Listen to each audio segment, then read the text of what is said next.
मैंने फारूक अब्दुल्ला को राम भजन गाते हुए देखा है, और मध्यकालीन इतिहास में एक से एक मुस्लिम कवि जो भगवान कृष्ण और भगवान राम के भक्त हैं।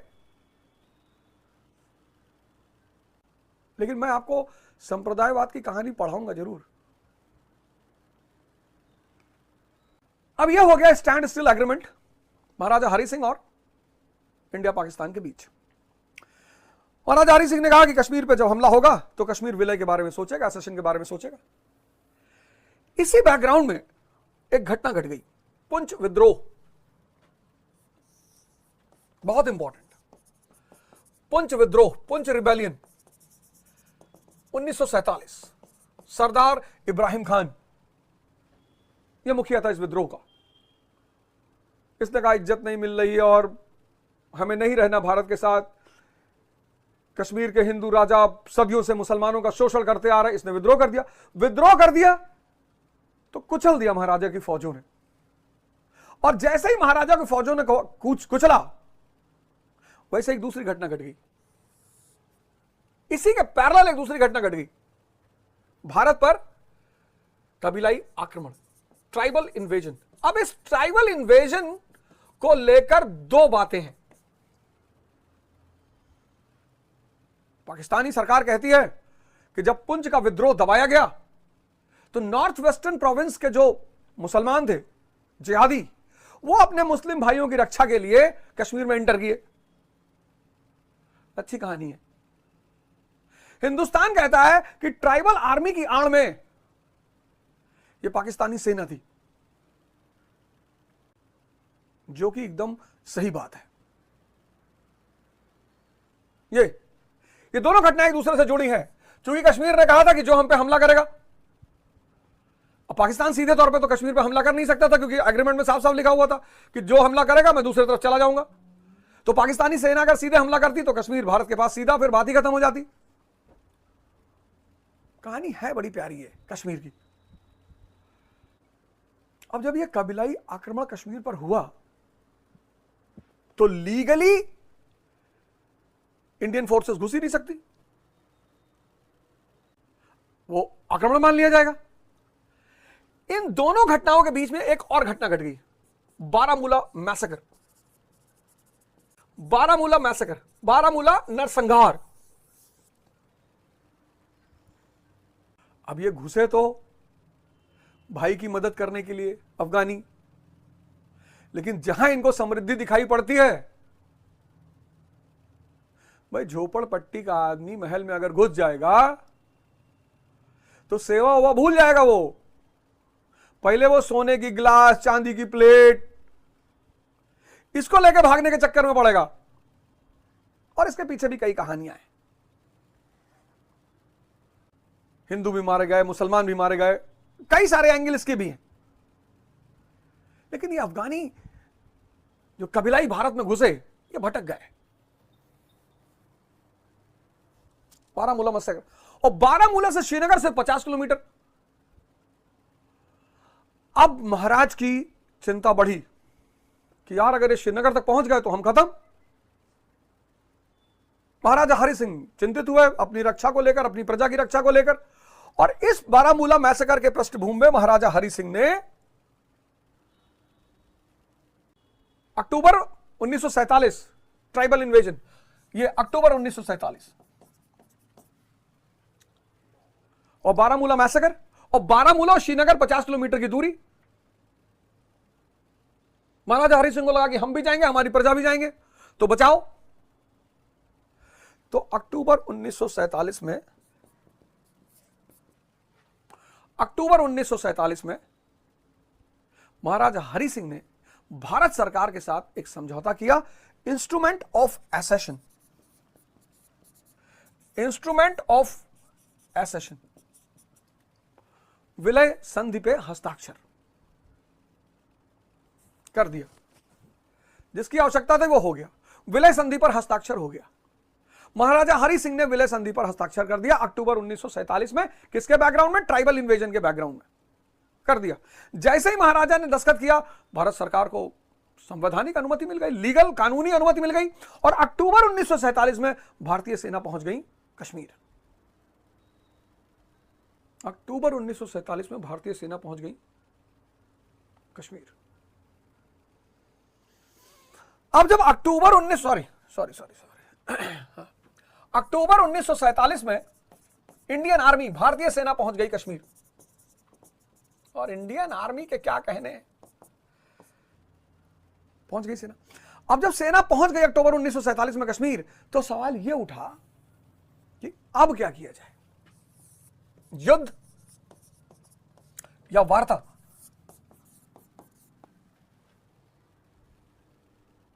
वॉर या निगोसिएशन। अक्टूबर 1947। अब दोनों की दशा देखकर फिर आप हमें बताइएगा कि युद्ध करना चाहिए कि नहीं। पाकिस्तान मित्र हो चुका है किसका? पश्चिम का, यूनाइटेड स्टेट्स ऑफ अमेरिका का। और 1947 में अमेरिका ने दुनिया को पैसा बांटना का शुरू कर दिया, मार्शल प्लान। पैदा होते ही पाकिस्तान को पश्चिम का सहारा, पैदा होते ही United States of America, Britain, ये सब पाकिस्तान के पक्ष में। क्यों? क्योंकि 1945 से शीत युद्ध शुरू हो चुका था, cold war, US and USSR. और पाकिस्तान पश्चिम का कोल्ड वॉर में एक बहुत बड़ा सहयोगी बन सकता था, जो कि वो बना। रूस को भगाया अफगानिस्तान से और अफगानिस्तान को तबाह कर दिया। यह पाकिस्तान, पश्चिम ने इस्तेमाल किया पाकिस्तानियों को। यह बात पाकिस्तान का हर आलिम आदमी समझता है। पाकिस्तान की फौज मिशनरी है, मर्सनरी, ठेके पे युद्ध करती है। कितना मुसलमानों को मारा अफगानिस्तान में इन लोगों ने, बांग्लादेश में मारा, मुजाहिर के नाम पर पाकिस्तान में मारा ही मारा। पाकिस्तान के पीछे पश्चिम का हाथ, रुपया, पैसा, धन, हथियार सब। और भारत के पीछे कोई नहीं, खाने की स्थिति नहीं, हथियार नहीं, कपड़ा नहीं, कुछ नहीं। अब बताओ, आप डिसाइड करो, आप कंपेयर करो पाकिस्तान और भारत की स्थिति 1947, अक्टूबर 1947। पाकिस्तान के पीछे पूरा पश्चिम, रुपए के साथ, पैसे के साथ, हथियार के साथ, और भारत के पीछे कोई नहीं। क्यों? क्योंकि भारत का संविधान नहीं बना था। दोनों डाउट में थे, यूएसएसआर भी डाउट में था, अमेरिका भी डाउट में था कि पता नहीं तुम्हारा संविधान क्या हो, तुम पता नहीं कम्युनिस्ट हो जाओ कि कैपिटलिस्ट हो जाओ, और बिना दर्शन जाने तुमको पैसा कैसे दे दे। अमेरिका ने सोचा तुमको पैसा दे दे, कल तुम कम्युनिस्ट हो जाओ, पैसा तुम्हारा डूब जाएगा। और रूस ने सोचा तुमको पैसा दे दे, कल तुम कैपिटलिस्ट हो जाओ, पैसा हमारा डूब जाएगा। तो भारत के पीछे कोई नहीं, और पाकिस्तान के पीछे पूरा पश्चिम। और 1947 के भारत, खाने को नहीं, खाने को हमने गेहूं मांगा अमेरिका से, उसने PL 480 गेहूं दिया जो वो सुअरों को खिला रहा था।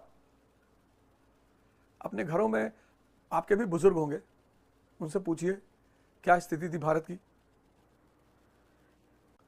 1960 के लोग आपके भी घरों में होंगे। 1960 का आदमी अभी उसकी उम्र कितनी होगी? 70 के आसपास होगी, 65। 1960 ज्यादा दिन थोड़ी भी था। मूवी बनी 1960-70 में, रोटी, कपड़ा और मकान, सबसे बड़ा मुद्दा रोटी। 1947 तब नेहरू जी ने डिसाइड किया कि नहीं यार, अगर लड़ेंगे तो पाकिस्तान भारी पड़ जाएगा।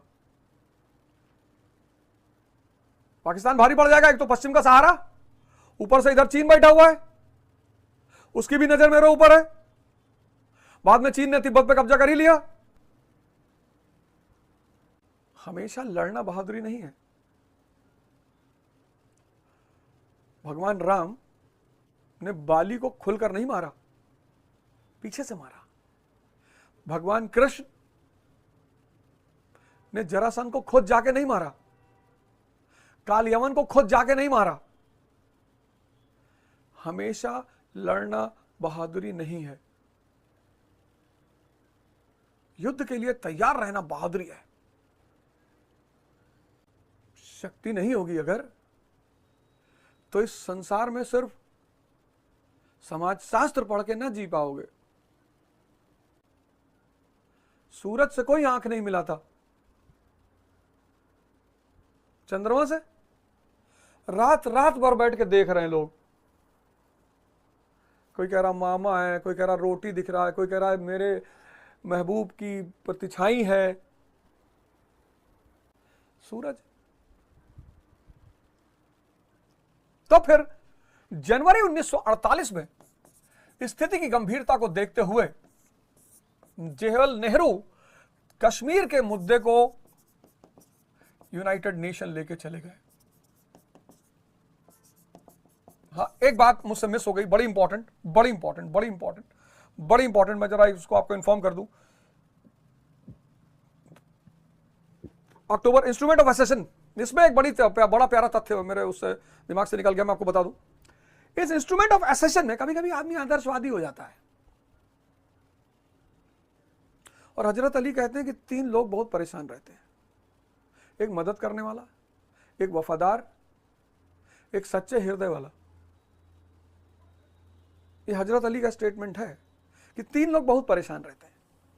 एक तो मददगार, पैसा दे दिए किसी को उधार तो खुद बहाना बनाना पड़ेगा कि भैया घर में काम चल रहा है, भैया बुआ बीमार है उनके लिए पैसा चाहिए, अपना पैसा मांगने के लिए बहाना बनाना पड़ेगा, उसमें भी दुश्मनी होने की संभावना है। तो इस इंस्ट्रूमेंट ऑफ असेशन जो विलय संधि थी, उसमें एक लाइन जोड़ी नेहरू जी ने बड़ी, सिर्फ कश्मीर के लोगों का दिल जीतने के लिए कि भाई देखो हमने तुम्हारे राज्य पर कब्जा नहीं किया है। उसमें एक लाइन जोड़ी कि विलय से पहले, संपूर्ण विलय से पहले, पूर्ण विलय से पहले जनमत संग्रह होगा, जिससे कश्मीर की जनता भी, दुनिया ये देखे कि भाई कश्मीर की जनता की स्वेच्छा से कश्मीर को भारत में लाया गया है। तो यहां एक नई चीज जोड़ दी गई थी, प्लेबिसाइट, कि भाई विलय से पहले कश्मीर की जनता की राय ली जाएगी और जनमत संग्रह होगा। वो कोई दिक्कत की बात भी नहीं थी, अच्छी बात थी कि ठीक है भाई, राइट्स जिनका राज्य है उनसे तो पूछा ही जाना चाहिए। तो फिर इसी बात को लेकर अब जेल नेहरू के पास एक ट्रंप का इक्का था कश्मीर में। उस ट्रंप के इक्के का नाम था शेख अब्दुल्ला, क्योंकि शेख अब्दुल्ला कश्मीर में अच्छा नेता बनकर उभर रहे थे, बहुत अच्छे नेता बनकर उभर रहे थे, और बड़ी पकड़ थी कश्मीर के मुसलमानों पे उनकी, और धीरे धीरे उनकी पकड़ सबके ऊपर बनने लगी थी। तो जेएल नेहरू को बड़ा भरोसा था कि अगर प्लेबिसाइट होगा तो अब शेख अब्दुल्ला कश्मीर की जनता का रुख भारत की तरफ मोड़ देंगे। और इसी विश्वास के साथ जनवरी 1948 में कश्मीर के मुद्दे को जेएल नेहरू यूनाइटेड नेशन लेके चले गए कि वैश्विक समझौता, विश्व स्तर पर एकदम कॉन्स्टिट्यूशनल समझौता, साफ साफ, कहीं कोई दुख नहीं, कहीं किसी का विषाद नहीं, साफ दुनिया देख ले कि कश्मीर भारत में शामिल हो गया। अब क्या हुआ, जब कश्मीर के मुद्दे को नेहरू जी यूएन लेके चले गए 1948 में, भरोसा किसका था? नेहरू जी को भरोसा था शेख अब्दुल्ला का, क्योंकि ये लोग शेख अब्दुल्ला को सपोर्ट कर रहे थे। शेख अब्दुल्ला के उठने में कांग्रेस का बहुत बड़ा हाथ था, नेहरू और गांधी जी का बहुत बड़ा हाथ था। तो इन लोगों को पूरा भरोसा था कि बॉस जब प्लेबिसाइट होगी शेख हमारे साथ है, और शेख की मदद से प्लेबिसाइट हमारे पक्ष में आ जाएगी और दुनिया ताली बजाएगी, भाई कश्मीर की जनता भारत के साथ रहना चाहती है। लेकिन जब यह मुद्दा यूएन पहुंचा तो पश्चिम तो सीधे पाकिस्तान के पीछे खड़ा हो गया। नोएल बार्कर ये ब्रिटेन का रिप्रेजेंटेटिव यूएन में, और इसने यूनाइटेड नेशंस में कहा कि कश्मीर पाकिस्तान का है। नोएल बार्कर ब्रिटेन का रिप्रेजेंटेटिव यूनाइटेड नेशंस में, और उसने सीधे कहा कश्मीर पाकिस्तान का है। अब तो नेहरू जी को घबराहट हुई कि यार ये पश्चिम वाले कह रहे हैं कश्मीर पाकिस्तान का है, और अगर पश्चिम खड़ा हो जाएगा पाकिस्तान के सपोर्ट में तो हम कहां जाएंगे फिर? अगर पश्चिम, वेस्ट, ये ब्रिटेन, अमेरिका, फ्रांस, जर्मनी, अगर ये पाकिस्तान के समर्थन में खड़े हो जाएंगे तो हम कहां जाएंगे? और उस वक्त पाकिस्तान की कीमत पश्चिम की नजर में बहुत ज्यादा थी, क्योंकि शीत युद्ध, अमेरिका को बेस चाहिए, सेंट्रल एशिया में, मध्य एशिया में। अमेरिका को बेस चाहिए अरब सागर में, डियागो ग्रासिया।